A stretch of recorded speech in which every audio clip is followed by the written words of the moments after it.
Meu nome é Marciano Gonçalves, tenho 53 anos. Desde 53 anos, 30 dedicados à arte como escultor, de criaturas e personagens, também em cenografia como cenógrafo e em desenho, obviamente como desenhista. Muitos me conhecem como Marte, da Marte Réplicas, que é como eu assino as armaduras Stormtrooper que eu fabrico. Sou autodidata em desenho, escultura e cenografia. E também sou graduado em design gráfico. Eu considero que a minha infância foi muito rica, assim, foi muito imaginativa. Eu cresci vendo os filmes e séries da época, vamos dizer aí, nos anos 60, comecinho dos anos 70, até meados dos anos 70. Mas as minhas maiores referências dessa época realmente foram o Ultraman, Ultra Seven, e o Batman, do Adam West, que na época era o maior filme de herói que a gente tinha. A gente não tinha uma outra referência de heróis sem ser o Batman, do Adam West. E foi muito imaginativo, porque como a gente não tinha outra referência, nós não tínhamos uma visão daquele Batman como se fosse algo cafona, algo kit, não. Pra gente, ele era realmente um grande herói. Né? Vestiu o capuz, o Batmóvel, a Batcaverna, era uma grande referência. Então toda a minha infância ela foi floreada por essas séries que eram muito interessantes. E eu me lembro de um outro seriado que na época também começou e foi o começo das séries televisivas, assim, vamos dizer assim, que depois dominaram a segunda metade dos anos 70, que foi O Homem de 6 milhões de dólares. Eu me lembro claramente do primeiro capítulo, O Homem de 6 milhões de dólares, e do primeiro capítulo do seriado Kung Fu, com o David Carradine. Foi muito legal. E as revistinhas, os gibis, né, meu pai chamava de gibis, né, as HQs, elas estavam começando na época.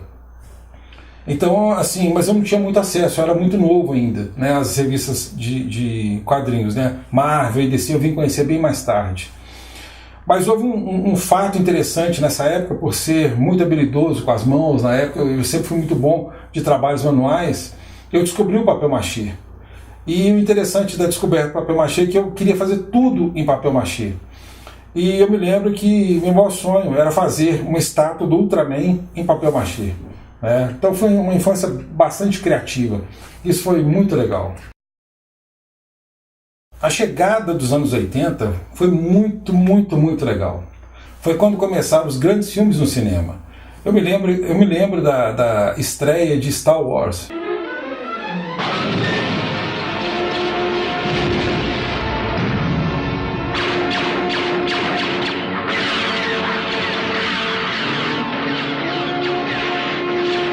Que foi realmente uma virada na vida, assim.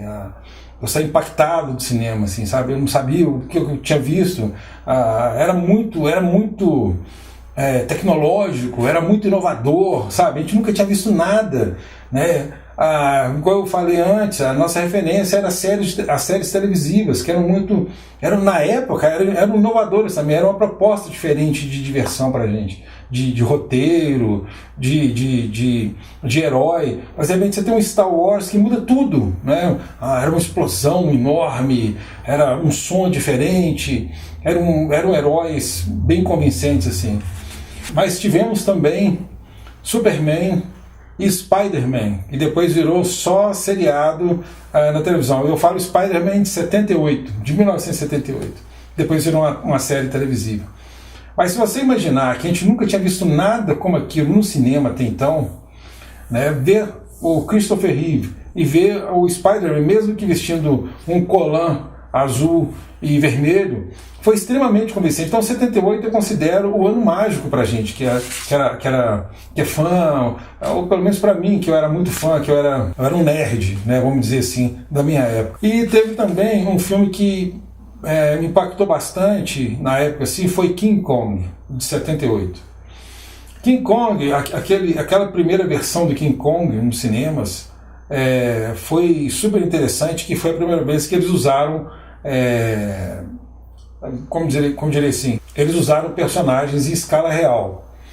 Eles fizeram King Kong com 15 metros. Então Então isso era muito impactante. E obviamente tinha dublês, vestidos e tal. Mas para a gente encarar essa tecnologia na época, era muito inovador, né?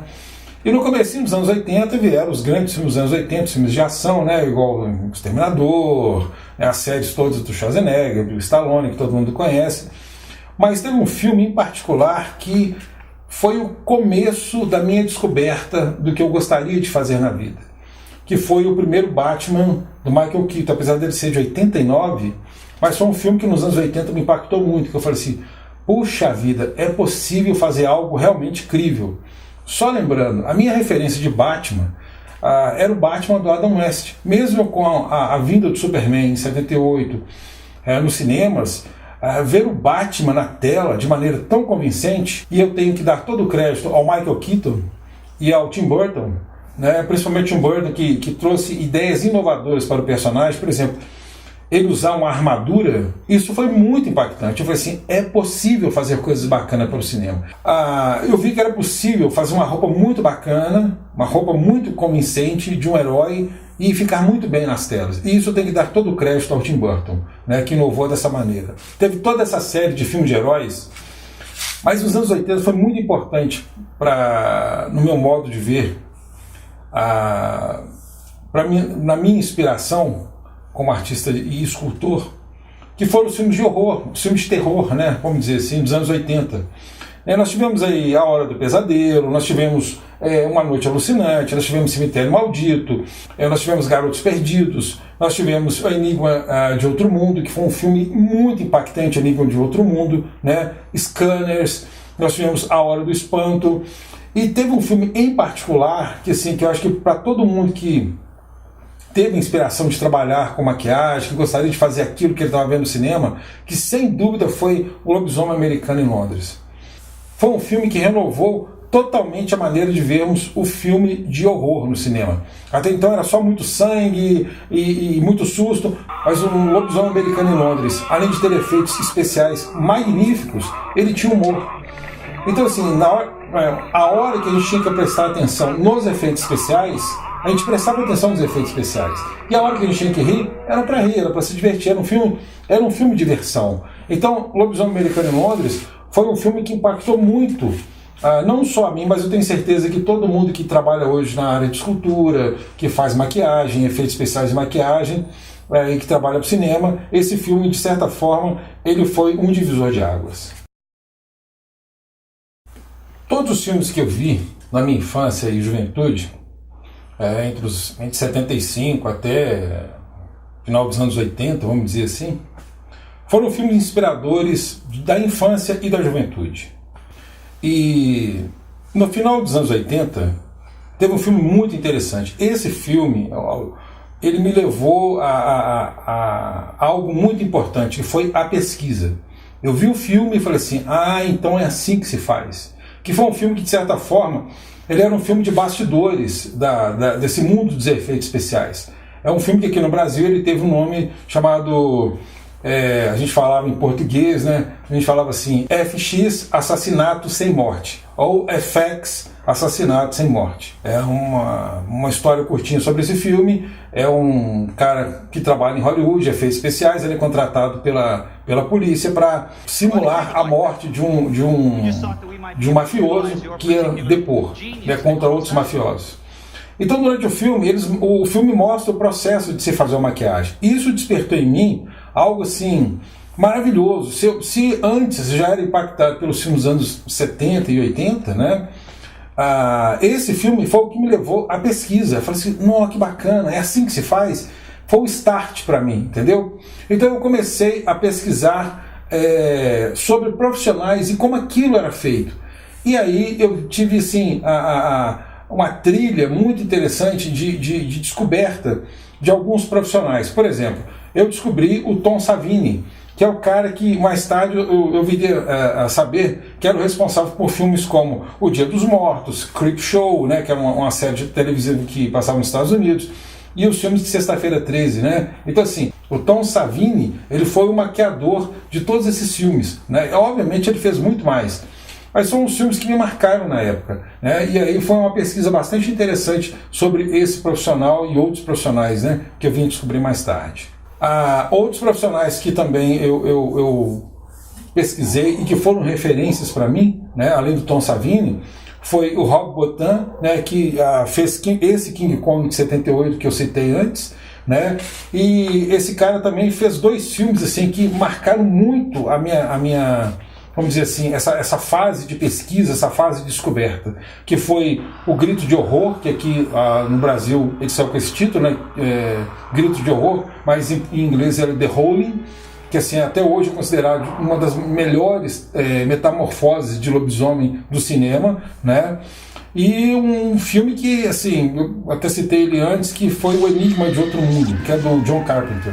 Foram 2 filmes que me impactaram demais durante essa fase de pesquisa e de saber como fazer as coisas. E aí eu descobri o mestre dos mestres, né? Que é o Rick Baker.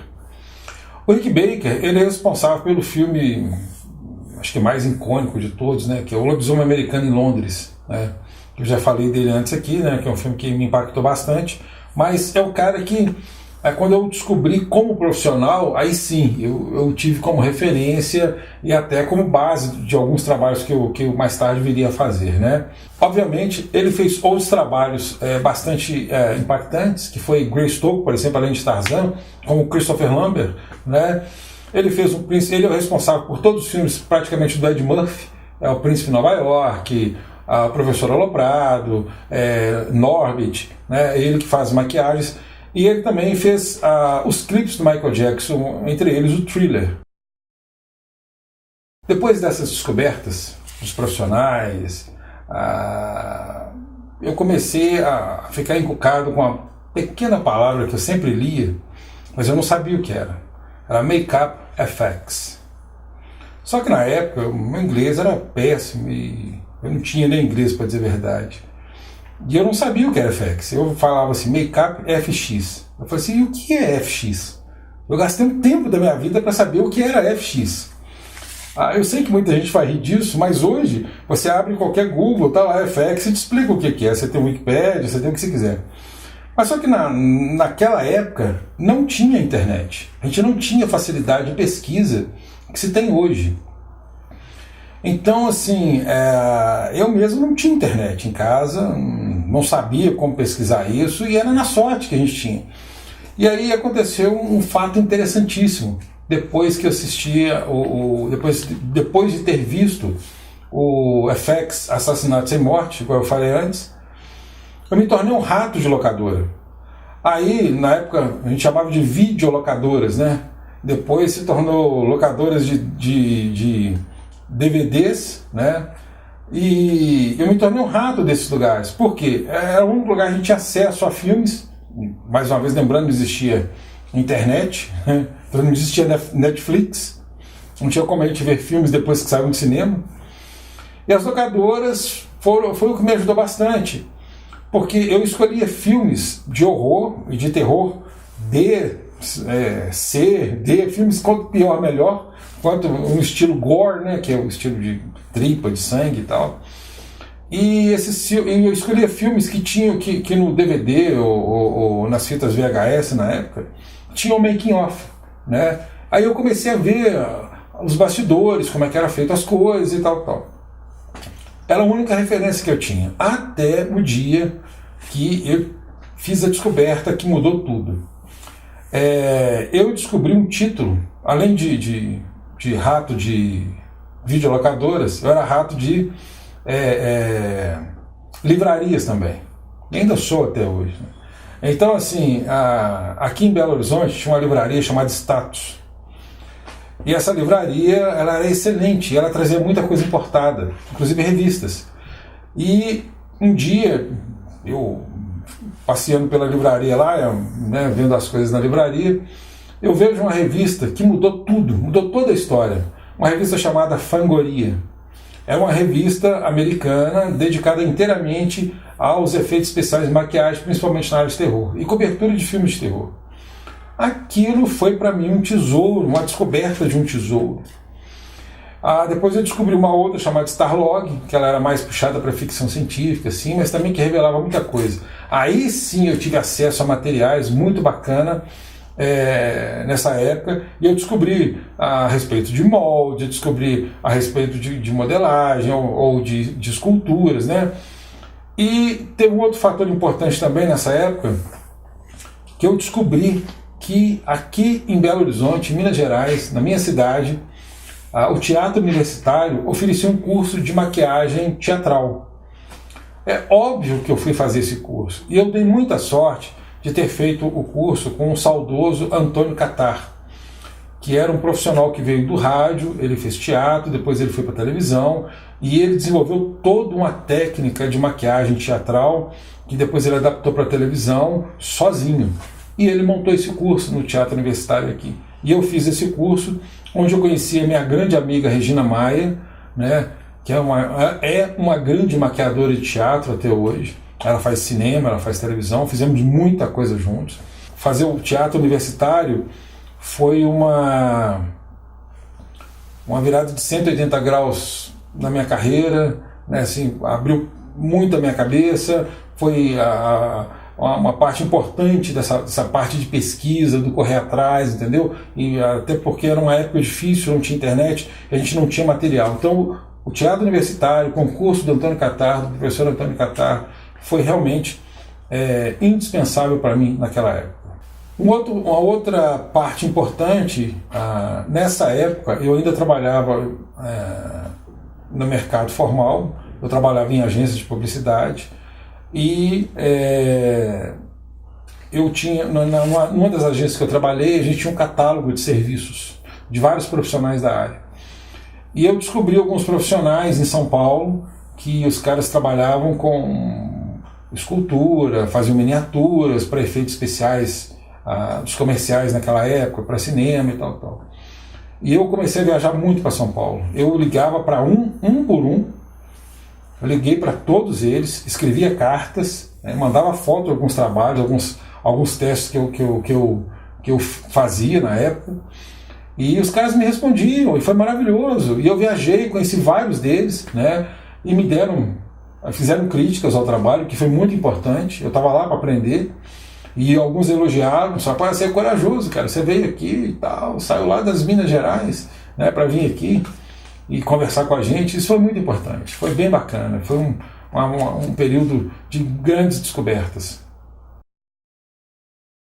Depois de tanta preparação, eu passei alguns anos estudando, né, como eu falei antes, eu fiz o curso no Teatro Universitário, fiz toneladas de filmes, comecei a comprar revistas importadas, né, que era a única fonte de informação que a gente tinha.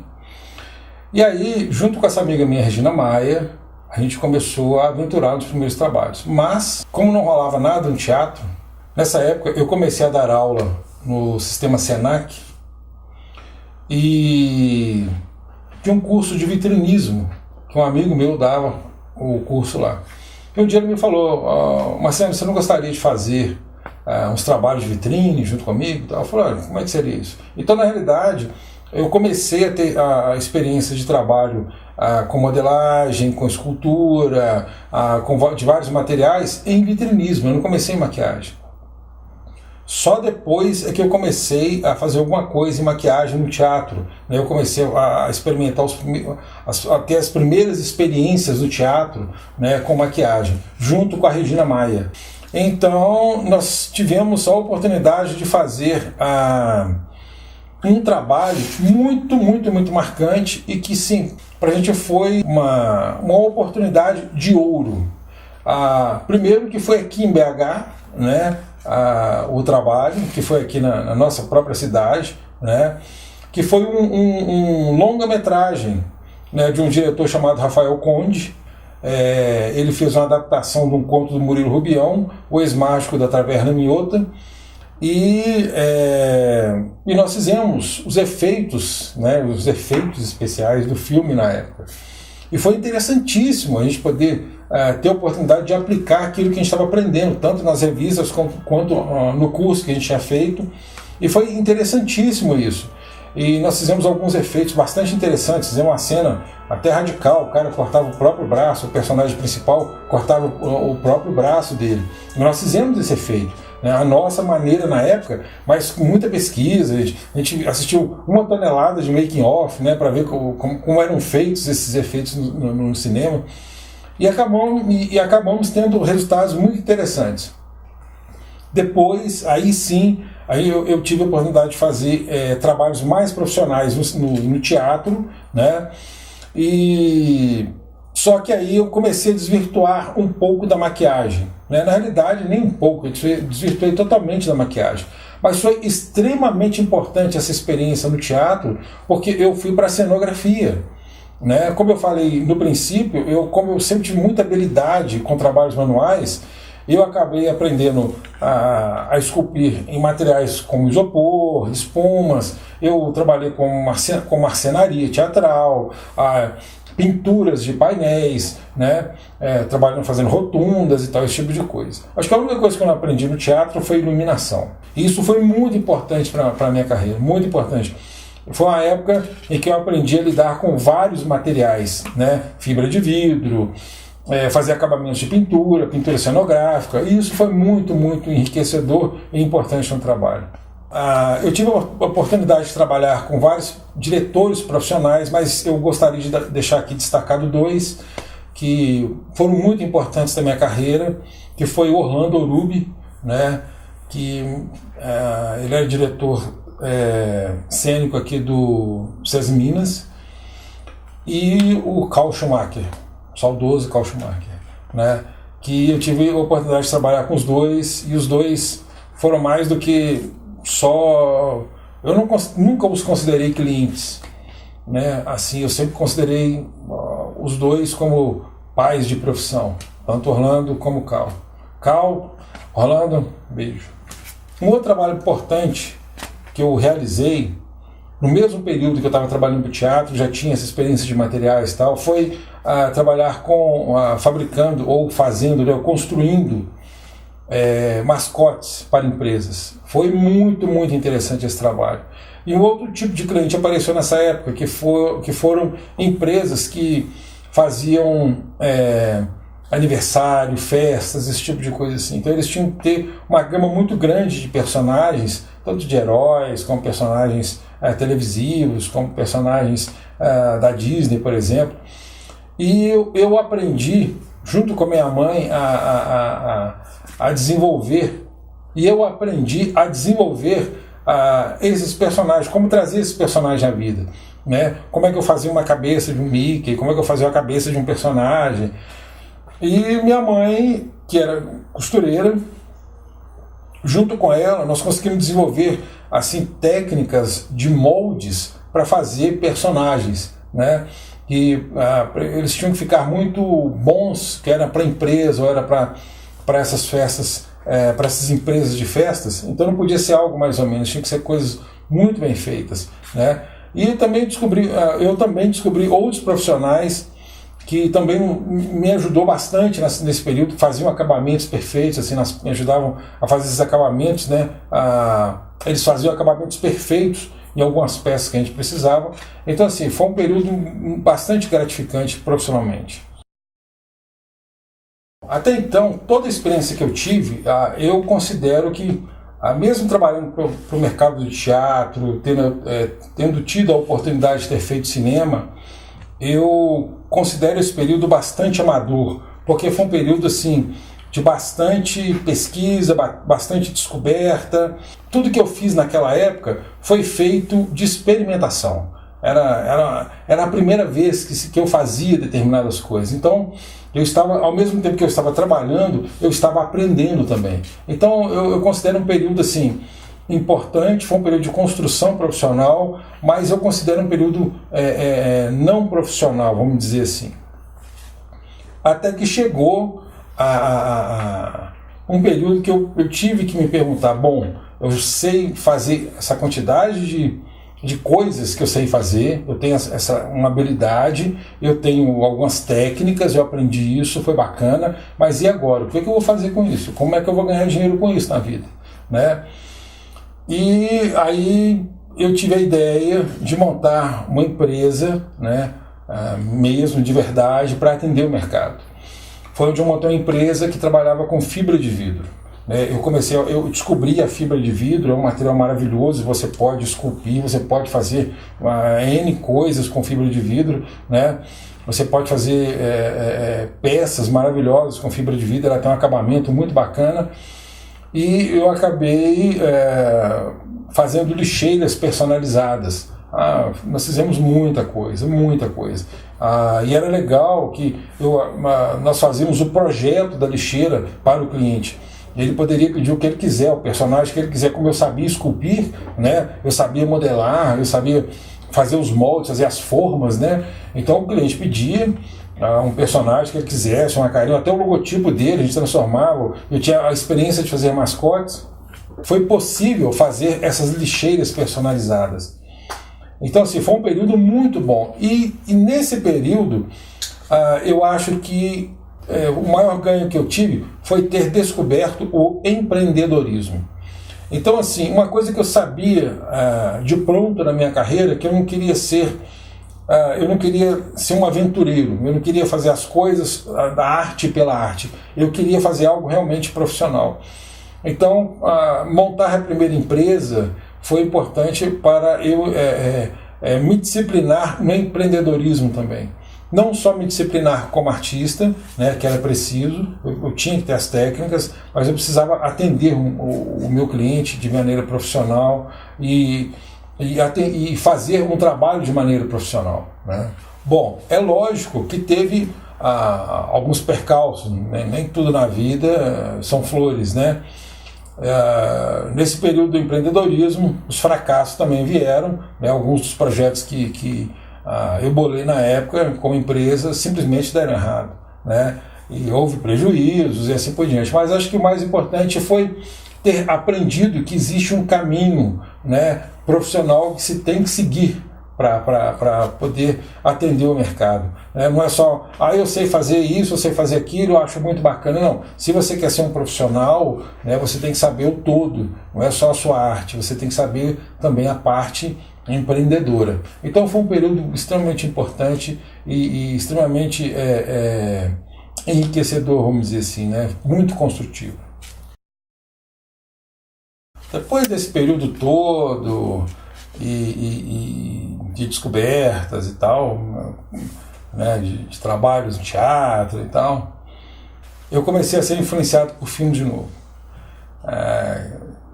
Eu fui assistir, eu lembro que assisti o episódio 1, 2 de Star Wars, quando finalmente a franquia voltou, quando o George Lucas resolveu fazer a franquia de novo, retomar a franquia, né? Ele fez o episódio 1, o episódio 2 foi muito bom, e aí eu fui assistir o episódio 3 de Star Wars. De novo, eu senti aquela magia que eu sentia nos anos 70 e 80, quando eu assisti o episódio 3. O filme, de novo, me impactou, sabe? Eu acho que eu tive a mesma sensação que eu tive em 78, quando eu assisti o episódio 4.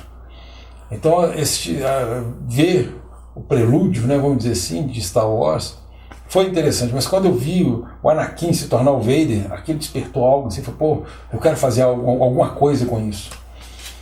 E, de novo, eu aproveitei as minhas habilidades, né, que eu tinha aprendido no mercado, que eu tinha estudado, e eu resolvi fazer um Darth Vader, né, só de brincadeira, a princípio. E aí eu esculpi um capacete, né, e tal, não ficou lá grandes coisas. Eu fiz de brincadeira mesmo, assim, não tinha a menor pretensão. E quando o capacete ficou pronto, eu resolvi fazer a roupa toda, não sei porquê, mas assim, de maneira bem descontraída mesmo, nada profissional, nada querendo atender ninguém, não, é só para fazer mesmo, sabe assim, foi só para passar o tempo, para ver se eu dava conta de fazer. Aí minha mãe, como a gente já trabalhava muito tempo com mascotes e tal, fizemos uma roupa do Vader até legal, apesar que não seguia nenhum cânone, né, assim, do personagem e tal, mas ficou legal. Aí um amigo do meu filho, que na época era adolescente, ele chega lá na oficina e vê o Darth Vader. Falou, nossa, ficou muito bom, que não sei o que e tal, ficou empolgado com o trabalho, e aí ele me falou o seguinte, por que você não participa do Anime Festival? Que é um evento de fãs, né? Só que de anime. Aí eu falei, que é Anime Festival? Nunca tinha ouvido falar. Ele falou, não, é um evento assim, esse assado, vai fãs. Eu falei, vamos, né, e tal, bacana. Aí nós fomos, eu fui com meu filho, e eu fui com esse amigo dele, uma turminha assim e tal. Quando eu cheguei lá, eu fiquei louco. O lugar estava entupido, era um colégio aqui em BH, e o colégio estava entupido de gente, todo mundo fantasiado. Eu falei assim, eu estou no céu, sabe? Toda a minha infância que eu passei buscando herói, que eu passei buscando que eram as minhas referências, que eu achava que eu era o único, né, que eu gostava daquilo, eu vi que existia um mundo daquilo. Então foi a primeira vez que eu tive contato com esse universo de fãs, com o universo geek, né, se a gente pode falar assim, que gosta de quadrinhos, de tecnologia, de não sei o que e tal. E foi bacana, mas ali o meu olhar empreendedor, ele falou mais alto. Eu falei assim, existe um mercado que você não sabia. E realmente eu não sabia que aquilo existia. E aí, o mais interessante é que no final, assim, com a roupa do Vader, aquela roupa tosca que a gente tinha feito, tinha um concurso de fantasia, nós entramos e ganhamos. Isso é que foi mais legal. E assim, e eu empolguei. Eu falei, o ano que vem eu venho com os Soldados Brancos. Eu nem sabia o nome direito do personagem, que são os Stormtroopers, né?